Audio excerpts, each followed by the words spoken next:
One of the few games that actually could have won Game of the Year if it wasn't for Monster Hunter Wilds. Let's be real. These two games is neck and neck until the next update. I do think maybe they could overtake it, but then again, Monster Hunter Wilds is also updating, so it's gonna be crazy. Marvel Rivals is one of the few games that honestly doesn't get talked about enough in terms of these kind of videos. So today we're going to be seeing if these five characters, Aggron, Super Godzilla, the Monster Hunter, Morrigan Aensland, and Juri Han. Yeah, I kind of switched out Supergirl because again she would have died here, and I kind of want this to be just a little bit fair. By the way, we're talking about Injustice Supergirl, but we're going to see if these five can survive in Marvel Rivals. But first things first, as always, we have to scale the verse. Now easily the verse does get to multiversal quite casually. You might say legendary. Why is that? Well, that's pretty simple. So one of the few things that actually kicks off this game is Dr. Doom. When clashing with his futuristic version of himself, he actually creates the time calamity, or the time machine calamity, where he collapses in multiple universes on each other and pretty much merges these many continuities, bringing all these heroes and villains from various different ages together.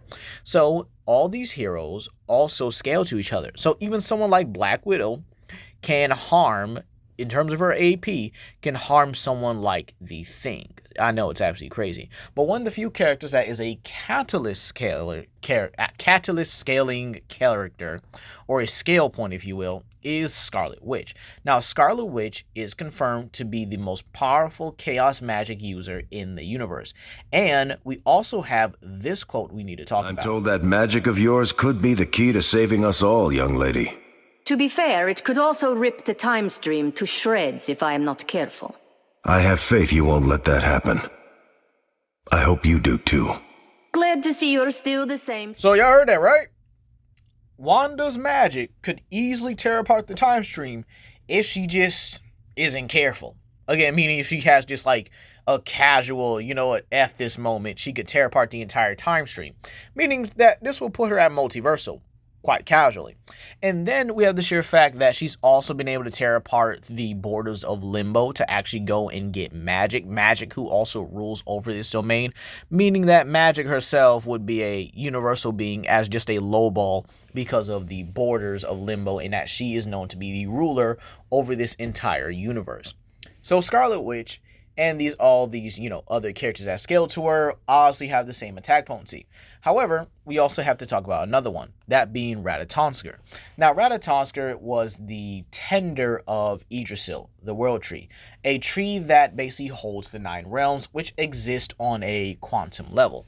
Now, keep in mind, this is still a game, so it's not going to have the same, type of scaling that all these other characters have. So Radatonsker was actually caught by Dracula with some help from Dr. Doom, as Radatonsker's horn could literally one-tap Dracula. This Dracula was so powerful that he was capable of taking over the entirety of his realm, meaning that basically these vampires likely encompass the entire universe, or maybe just Earth for right now. But again, he did have the Darkhold, which was a powerful ancient book filled with multitudes of magic and even dark magic as well. So essentially, he was more powerful than Scarlet Witch and Magic together in a way. So how was he being? Well, when you actually free Radatonsker, she one-shots Dracula with her horn, sealing him, or essentially killing him, as pretty much Dracula had feared. So each of these characters would also scale to that. Then you also have like their lower ends just being straight up planetary, with Moon Knight on the Blood Moon could just one-shot and create a shockwave that one-shots every vampire likely across the planet. So with that being said, how do each of these characters, in all honesty, do? So obviously we're going to be taking a look at their powers, abilities, their hexes, their scaling as well, and even talk about their interactions and the tiers they obviously fit in. So yeah, I hope you guys enjoyed the video. Please comment, like, and subscribe, and share with your friends. And let's talk about our first character. So to start things off, I wanted to talk about my boy Aggron, the iron-bound aggressor. So, believe it or not, it's not really hard to scale even the average Pokemon to multiversal. We will be using a composite Aggron or a composite base Aggron that pretty much scales to other Pokemon. Now, Aggron himself is a steel type with various abilities such as Rockhead or Sturdy. Sturdy allows him not to get one shot, and Rockhead allows him to take no recoil damage from any high risk moves. So things like Giga Impact, Double Edge, and things like Hyper Beam and stuff like that. If he also used something occasional to even fire type, water type, and even electric type moves to just give him more type diversity. So yeah, Aggrons are just flat out dangerous overall, and it's quite surprising that they're not pseudo legendaries. But hey, some people prefer Metagross. Now, Aggron would actually scale to Alakazam, and this is Mega Alakazam, mind you, because, Mega Aggron, Mega Alakazam, both scale to each other, so it is what it is.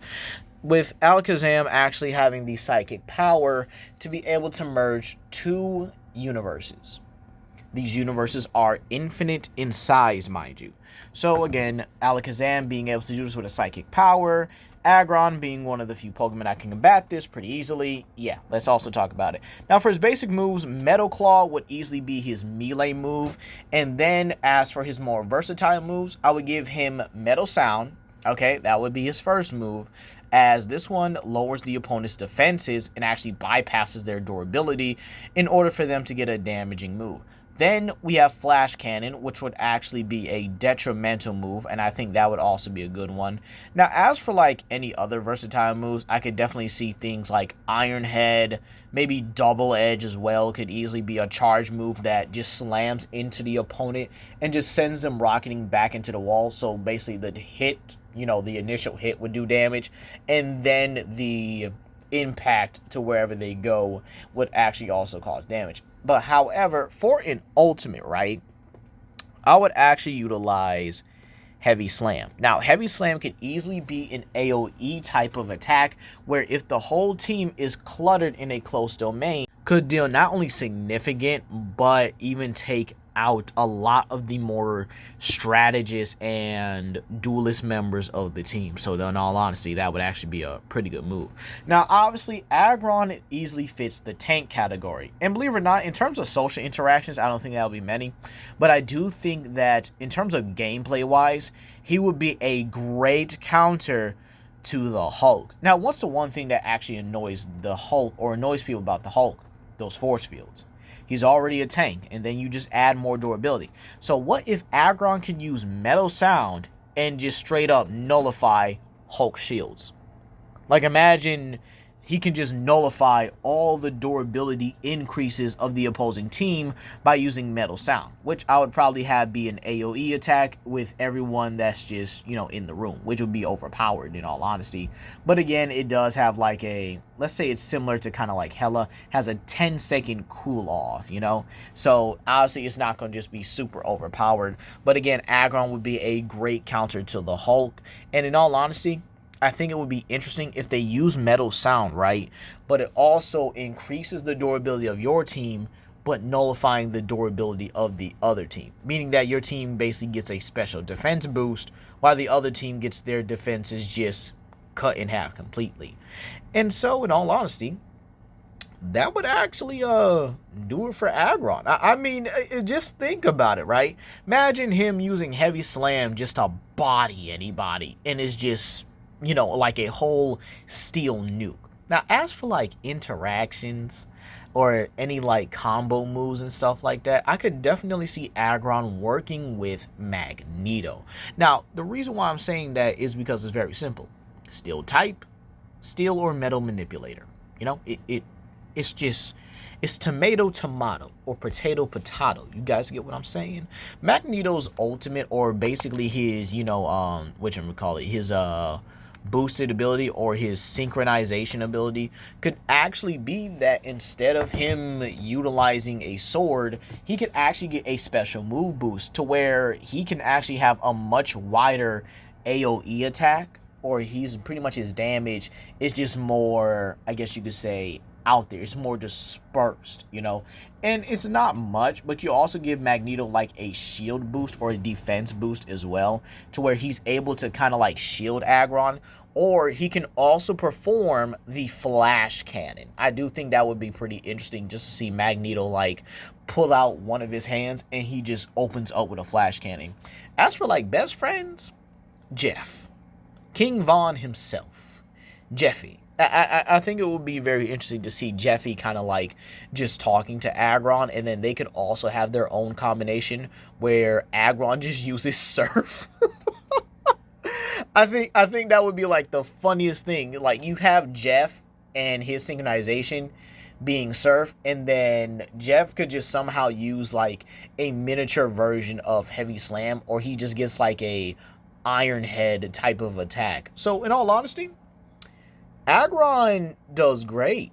I mean, sure, his friends list isn't long, and maybe his combination list isn't long as well. He could possibly also work with Iron Man, giving him some steel-like beams that also do extra damage, similar to how he does Hulk. Or maybe it's just more potent than the Hulk. But overall, I do think Aggron does survive in Marvel Rivals. But now we need to head off to our next character. Let's talk about the king of the monsters himself, Super Godzilla. Woo! This is gonna be so much fun. So Super Godzilla is basically an amplified version of Heisei Godzilla with Ghidorah's cells, meaning he would also have Ghidorah's powers and abilities. So everything he does is essentially in a super fashion, and that's not even to make it a pun, I'm just saying. Now, he would easily be able to scale to Bagan, a being that he even said was his hardest fight yet. And this means Bagan would scale above Space Godzilla, Destroyer, Yamato no Orochi, and Utsuno Iku Zagami, beings that can not only bend hyperspace to affect four-dimensional planes, but we also have the the time-splitting feat. That's what I'm trying to say here. With Utsuno Iku Zagami being confirmed that he could literally just cut time in half with his sword. So, yeah, that's some pretty good scaling. Then you have Space Godzilla being able to manipulate supergravity, which is a hyperversal, a 12th dimensional level object, or 12th dimensional level thing. Gravity and stuff, supergravity and stuff like that is easily 12th dimensional in nature. So you have a much higher form of gravity that Space Godzilla is able to manipulate, and again, Bagan would just scale above that. Then you also have Destroyer, who scales above Space Godzilla, who just simply scales above that entirely. And yet Godzilla still had to hive diff this dude, even with the power of Ghidorah. And speaking of which here, considering the sheer fact that, we have multiple statements of Heisei scaling, above the likes of Showa, their Showa counterparts, we can even use that. With even Showa Ghidorah in the manga being able to fight against every monster on the planet. Yeah, from Manda to Gorosaurus, Baragon, Anguirus, Varan, Killmonger, and so on and so forth. So, in all honesty, that easily gets universal, multiversal, complex multiversal, and then you could also go up higher to hyperversal, because Godzilla would be scaling significantly above even the likes of supergravity itself. Now we have to talk about the aspects. What is Godzilla pretty much going to be doing in Marvel Rivals? What are his attacks and abilities? Well, believe it or not, depending on how we could literally make him work, there are two ways he can fit. He can easily be a duelist. I know, but hear me out. He does have the powers of, Super Godzilla, and they could easily just make him float around and then just blast his opponents like Iron Man, Storm, and Human Torch in a way. But he does have a lot of things. For starters, he does have a melee attack called the Super Punch, where he pretty much charges up his punch and pretty much just goes forward at his opponents. That could easily be his basic attack, but I do think his basic attack could be just like slashes and attacks, even having like a bite and a headbutt as well. Incorporate and make his melee just a bit more, I guess you could say, favorable. Now, another thing I would give him is his tail slap. I would definitely give him that. And this could be like a similar situation to Black Widow. Someone gets close, but considering he is a much bigger and a much more powerful being, have the tail attack be able to smack away more than one person. Have it be like a whole AoE thing to where he can just smack around and smack away multiple people back to back to back pretty casually. And in all honesty, I do think that would be a very funny way for him to, you know, just attack people. You also have his energy attack, which could easily be the chest beam or the chest breath or whatever.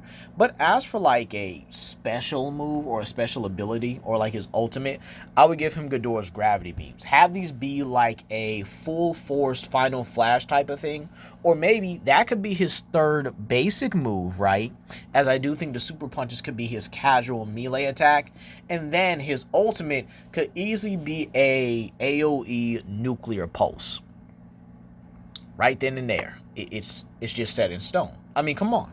It's perfect. Like right there, it's just simply perfect. Now, obviously, he could easily go into the tank category. But the thing is, though, adding Godzilla would be such a huge thing to the game. And again, I do have to think about this, like, you know, creation-wise or creator-wise as well. He would likely be an entire event as well, where you have to, like, maybe win a specific set of battles in order to unlock him. Maybe you got to win like a decent majority of battles in a row in order to unlock him. And in all honesty, his interactions with the other characters have it be a remembrance of Marvel Godzilla, but he's just back stronger and better than he's ever been before. And I think that would actually work. Imagine some of these newer characters that have never encountered him, like any of the X-Men characters, because again, the only one that encountered was Iceman and Angel, but they're not in the game. I doubt they'll even put Angel in the game. Let's just be kind of honest. I don't think he would really add anything to it. Archangel probably would, though, so there's a possibility we could potentially see him. But imagine just all these heroes, right, just remembering the absolute horror he caused. Like the Fantastic Four is like, nah, we better be glad he's on our side. And then when they have to fight him, they're just like, oh man. Now it's very possible, you know, good old Jeffy could be Godzilla's best friend here. I mean, you know, he's friends with every animal person apparently. I mean, geez, Jeff, like, dude, you just friends with everybody, huh? But in all honesty, whatever works. I do think his interactions could be easily, you know, positive and negative, as again, it's just Godzilla, and I feel like he wouldn't like anybody, because that's just kind of how he is most of the time. And these heroes would just remember the absolute beatdown that he gave them. And who knows? We know round 2 is coming. And we know it's not going to be good. We know they finna lose again. And it might be badly too. I could also see him being an event as well, like I said earlier. Kind of a similar situation to Ratatonsker, but they just need, let's say they need more power in order to defeat Doom or something. And then they have to, like, save Godzilla a couple number of times. And then each time allows the, you know, player, you know, or each of the players here, whoever wins gets to unlock Godzilla first. And, you know, this could be a much more competitive thing. And obviously we know that some people are just not meant to play the game overall, because, you know, we do have those X's and aces out there as well, but it is what it is. So believe it or not, I do think Godzilla could just be captured, or if not subdued, by Doom and the likes of Fin Fang Foom. Yes, I do think Fin Fang Foom is the perfect, and I mean perfect, antagonist, having a whole kaiju event, or maybe a War of the Monsters type of thing, or Monsters Unleashed, that's what I'm trying to say. A Monster Unleashed event. We just see giant kaiju and stuff fighting in the background and stuff like that. We could get an Apex Hulk skin as well, which would definitely be pretty interesting in my opinion. And then we'd go on these like convoy and domination missions in like these destroyed classic places that look like, you know, renditions of Toho's, you know, Japan and stuff like that. And I think that would honestly be great, with Godzilla winning and just one-shotting Fin Fang Foom at the end. So in all honesty, I like it. I do think Godzilla can definitely work in Marvel Rivals, and he'll obviously be a tank. There's no way they're not going to have this dude be a tank, and maybe he could be a Vanguard, but again, this is a much higher form of Godzilla. But now, On to our third member. Next person we have here is one of my obvious favorites in Street Fighter. That being Juri Han. No, we are not chilling out with the images. Y'all better not ask me to chill with these images. Y'all know what I came here to do. Y'all know I came here to thirst trap y'all. I don't want to hear nothing. And special thanks to my homie Ivan Hammer XP on Discord and TikTok, who actually did a large majority of this scaling. So I hope that he, enjoys the video and, well, enjoys that he gets full credit for what I'm about to do here. So believe it or not, Street Fighter is actually capable of getting to things like multiversal and even outerversal. I know, crazy, right? Juri Han is one of those few characters that easily scales to the large majority of Street Fighter characters, like Damzil, Chun-Li, kind of obvious that is her, rival and stuff like that. Cammy, obviously, Guile, and even M. Bison, as she is able to combat him. Now, what Juri actually has here in her eye is known as the Feng Shui engine. This allows her to bend ki.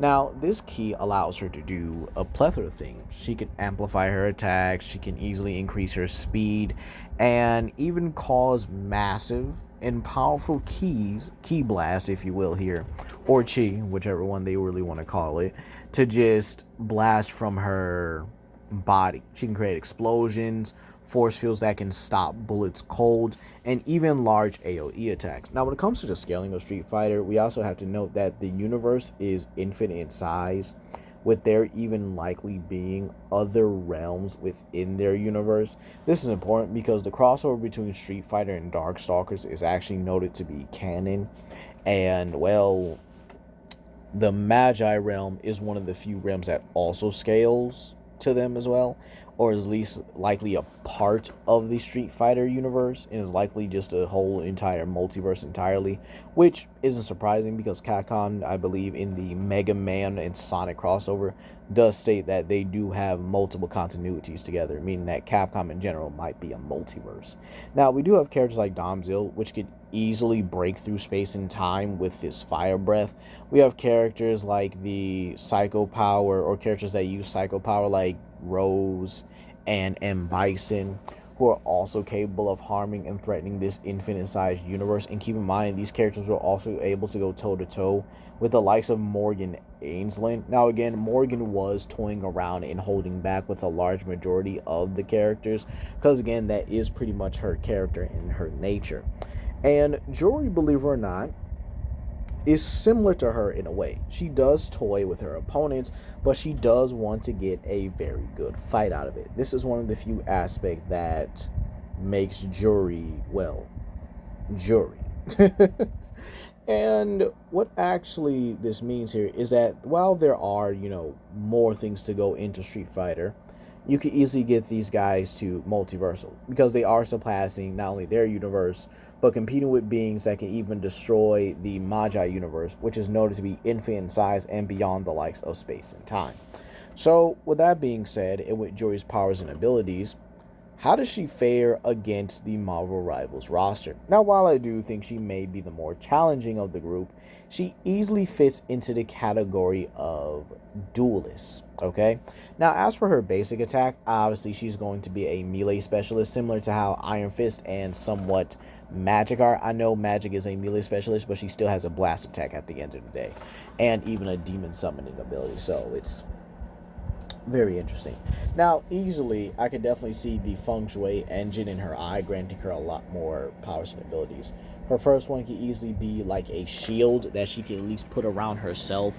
If not, this one slows down opponents and even stops projectiles from like characters like Squirrel Girl, Scarlet Witch, Dagger, anyone that can easily use long-range projectiles, she's easily able to stop it.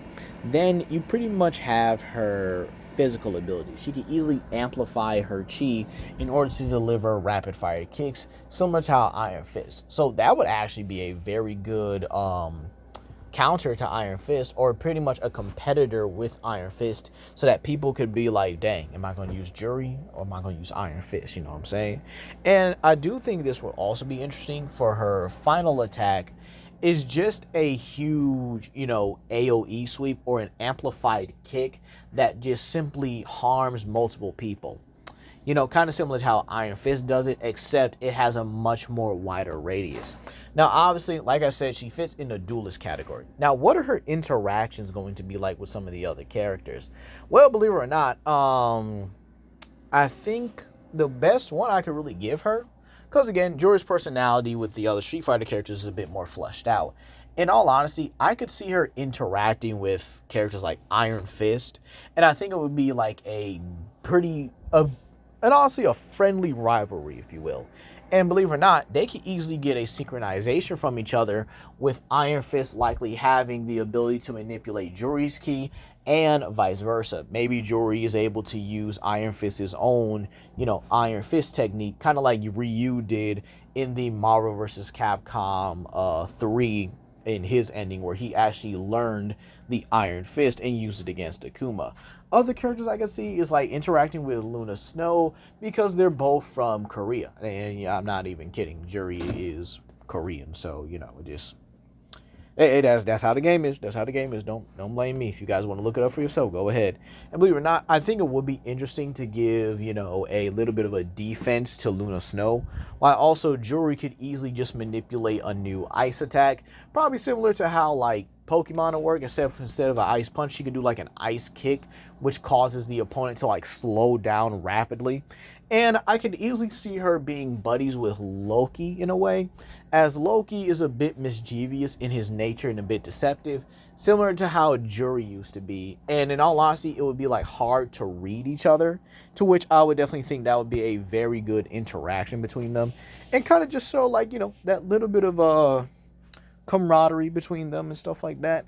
As for her other interactions, Juri can be like, I guess, a bit snarky and sassy, which again would definitely give her a lot more appeal with a lot of characters. She could easily be that way with characters like Scarlet Witch, maybe Magic, and in all honesty, I wish Shang-Chi was also in the game, because the interaction between those two would be legendary. Just having them likely competing with each other, and depending on how Shang-Chi would work in the game, and in all honesty, I hope he is, because again, I would love to add him to my roster. But in all honesty, it does depend on what they do. He could be easily just another casual melee character, but I hope they give him the 10 rings so that he does have a bit of versatility. But overall here, my baby girl here does do the absolute best. And I mean the absolute best that she can.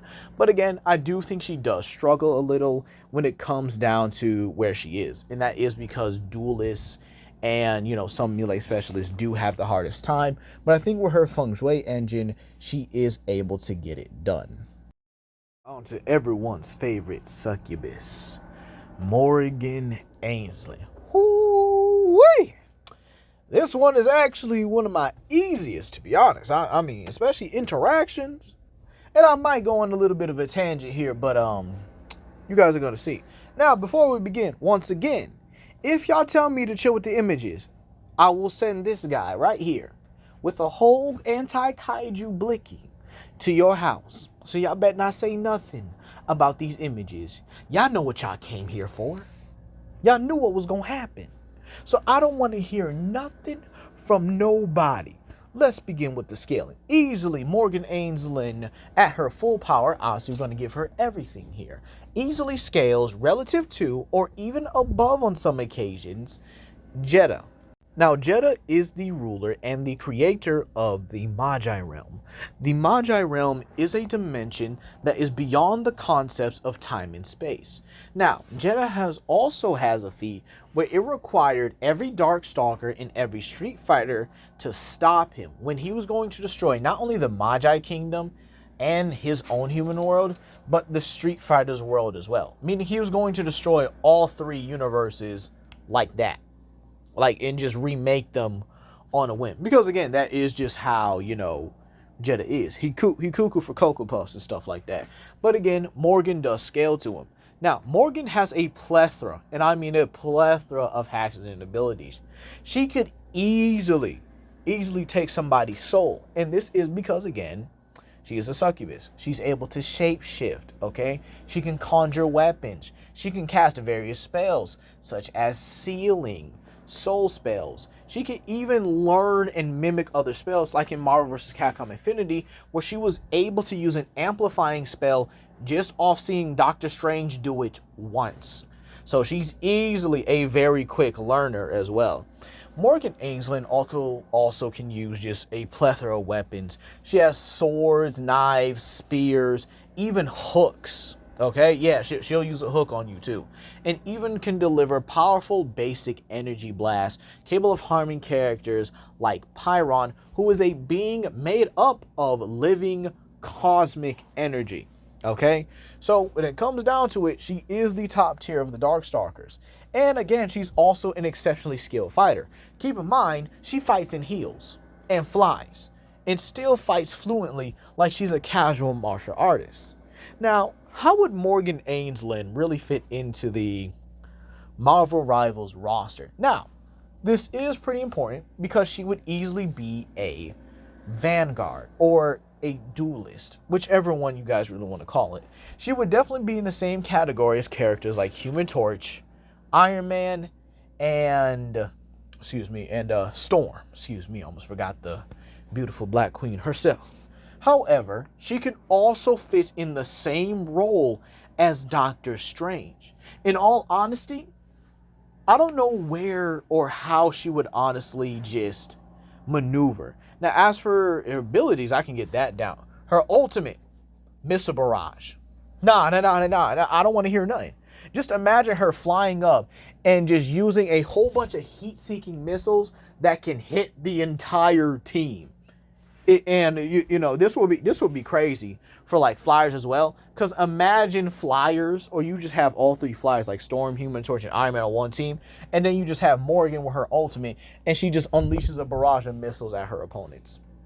Now, as for like her social interactions and maybe some synchronization, Doctor Strange, as she would be able to use anything he can use, I would like her to use the Crimson Bands of Sidorak and just restrain her opponents. As for other synchronizations, Spider-Man would definitely be a good social one. And let's just be real here. This is a more positive relationship than him and Mary Jane. And that's the sad, sadistic irony of it. A demon is way more positive than the redhead. I swear, it's absolutely insane because it makes sense. And my boy Pete deserves some happiness.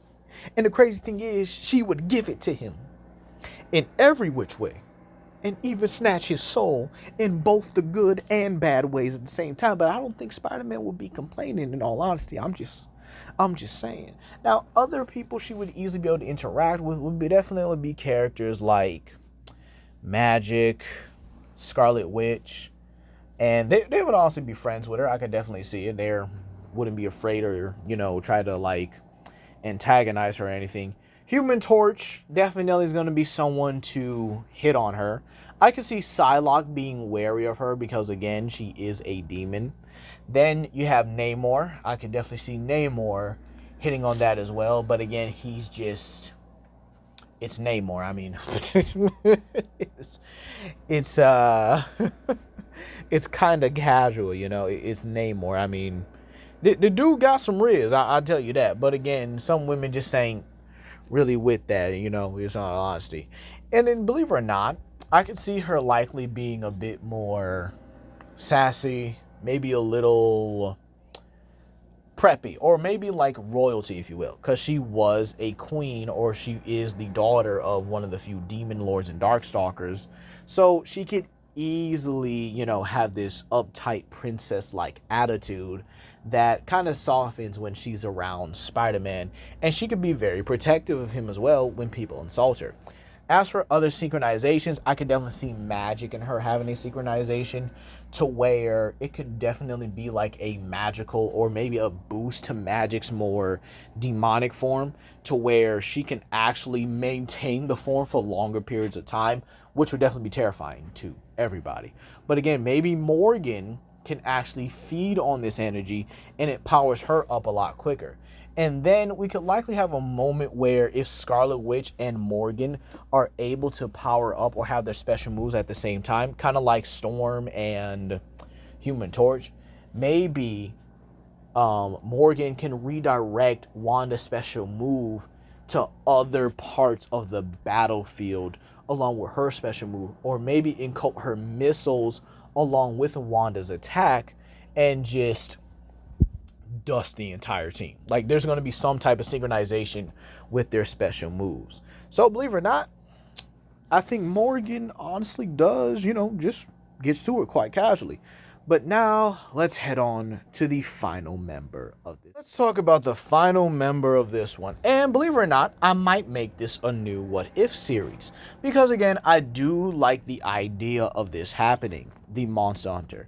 We're going to be putting the Monster Hunter in the Elatrion armor. Giving it, well, just like the bio says, or just like the description says, the power of Elatrion. Which again is possible with, well, in the lore and stuff like that, because again, these monster hunters do have a very overpowered form of soul manipulation.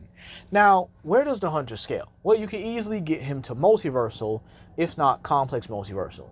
This is because he scales relative, if not superior, to that of Dishu Fiora.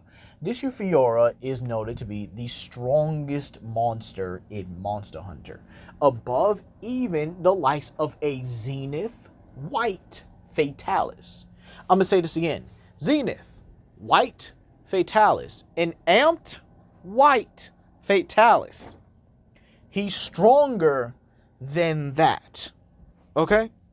And yet, we have descriptions of even base Fatalis being above the likes of Elatrion and Sapphire Jiva, who could easily, have a turf war to where they could destroy the entire planet quite casually. However, in the lore, Elatrion scales above the very gods that created his verse, with him being so powerful that they fear him. The same gods created an entire infinite universe and even seeded the concepts of time, space, and even the planets and, well, the stars for right now.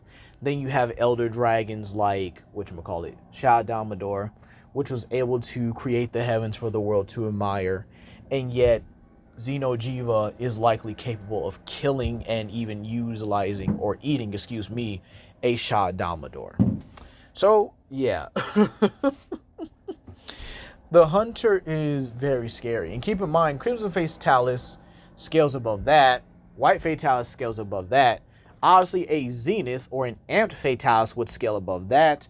And then Dishu Fiora and a couple other black dragons, mind you, would likely scale, or obviously would scale above that.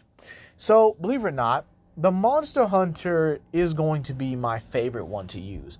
As for his weapon, I honestly would give him the dual blades. But the thing is, he's going to be in a constant state of his demon rush mode. Now you might say, okay, Legendary, why? And this is what I'm going to do. Considering most of the game is about characters from different verses, and considering how Marvel and Capcom have crossed over on a multitude, and I mean a multitude of occasions, I think it is only fair that we kind of just utilize that kind of logic here, where this hunter is from a different, obviously another, a Capcom universe. But here's the lore I would give the hunter, right? The hunter has the full soul of Elatrion and other destructive dragons within him, trapped inside of his body, as he was the only vessel strong enough to really contain these powers. And so, rather than letting these powers corrupt him, he uses them for good. Now, in terms of how he would really be moving, this dude would be acting like a whole Septile out here. He would mean business from start to finish in every match. He would actually be like Iron Fist fused with magic, fused with, let's see, what's another good one? In all honesty, I would probably say fused with Scarlet Witch. He would be an absolute nightmare for the team. Now, keep in mind that the main dragon he tries to utilize is Elatrion. But I would have a couple others in there, like Geismagorm, Elutra, maybe Sapphire Jiva and stuff like that. But he would actually be able to utilize the full power of Elatrion, right? So he would use the fire, the dragon energy, and then the ice energy. But his ultimate, right, would be the eschaton judgment. Imagine him being able to utilize that, right? Then we have where he would fit in.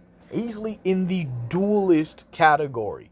He's easily in the same boat as characters like Iron Fist and Magic, as he's easily likely one of the more skilled members here. And in all honesty, if we really look at the skill level of Monster Hunter characters, they are absolutely dangerous in any form of hand-to-hand combat or weapon-based combat. Now, in terms of his interactions, I could see him having a bit of a grudge match with the Hulk, where if Hulk decides to kind of like puff his chest at him, the Monster Hunter's like, dude, I've hunted bigger and badder things than you. Try me if you want to. And again, it could be some cool interaction, because after Monster Hunter Wilds, we know the Hunter got them quotes. Acknowledge, by my own authority, I shall slay the Hulk. Nah, don't tell me that don't sound hard. Like, it's just, he could do it. He likely could do it. I'm just saying, especially this version of the Hulk. It would be a good fight. Pretty close, too. But again, I do think that the Hunter would likely be, maybe have some sort of counteractions with the Hulk. He could easily use the Dragon Breath to nullify someone's defense while also causing damage. He could use the Ice Breath or the Ice attacks from Elytron to freeze his opponents. And then he could use the Fire attack to cause burn damage. So, you know, inflicting ailments on people. Now, as for his interactions, considering our Monster Hunter has just the most riz possible, I could actually see a lot of these characters being infatuated with him. For example, Psylocke could be attracted to his warrior side. And again, the Monster Hunter is literally one of the most honorable people in fiction. They don't hunt, you know, out of sport. They don't hunt because they want to. They hunt when it's needed and when lives are at stake. And they just wind it up getting some drip. Like, you know, it's not intentional. But again, they do what they got to do. Now, another interaction in synchronization I can actually see is with Black Panther, that can easily bring out one of his less deadlier dragons. Maybe, you know, Elutra could bring this out, or whatever dragons I decide to really just put in his body. No diddy. Now, another character I could see him interacting with, have friendly interactions, is Magic. As I do think Magic and Scarlet Witch could likely sense him struggling with that dark side of him. He's fighting these dragons on a spiritual level, and it's clouding his soul, but yet he remains strong and resolute. They could likely resonate with that. And again, his whole flow, the way he's able to just push forward despite these dragons gnawing at the chance to take over his body and become the most unstoppable force on the planet. Yeah, that bro, the Monster Hunter about to be picking up chicks left and right with his demeanor. Bro's finna be the coolest being on the list. Then interactions with characters like Spider-Man, and maybe even any character that's encountered Kraven the Hunter could actually know that he is vastly, you know, superior to the Hunter, you know, to Kraven. And we could probably have some moments where he calls Kraven nothing more than a filthy poacher, to which I do think that would honestly be his kind of view of Kraven. And then we could likely have him utilizing other dragons to just kind of bring him out. Maybe he can get a healing boost from interacting with maybe Mantis or something like that. He could get an energy drain if he, you know, interacts with Scarlet Witch or synchronizes with these characters. And then he can also have an affliction mode where he interacts with Scarlet Witch or someone on that caliber. And again, since he's come to the game, he would like Blade as well, because Blade embodies what a Monster Hunter, in all honesty, should be. You know, or it's not should be, excuse me. What a Monster Hunter is. He's honorable. He's lethal. But again, he does operate on his own authority. And then imagine the special move synchronization. Imagine, right, Eschaton Judgment combined with Scarlet Witch's pure chaos, and you have Magic running around in a much more prolonged demon form. Okay?